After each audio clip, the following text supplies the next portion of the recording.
Saat Gary Iskak koma, Richa Novisha berpikir suaminya bakal meninggal. Ini yang menenangkannya.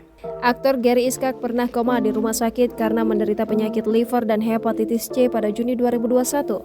Sebagai istri, Richa Novisha saat itu sudah berpikir kalau suaminya tak bakal bertahan alias meninggal dunia. Richa juga mengatakan bahwa ia membisikkan kalimat ke telinga Gary Iskak untuk menyemangati sang suami untuk sadar. Richa lantas bertanya ke Gary yang duduk di sebelahnya, apakah mendengar kalimat yang diucapkannya kala itu. Gary Iskak mengaku ia tidak mendengarnya karena memang sedang dalam keadaan tidak sadarkan diri. Aktor yang sudah 12 tahun menikahi Richa Novisha itu mengakui memang sempat menyerah dengan penyakitnya.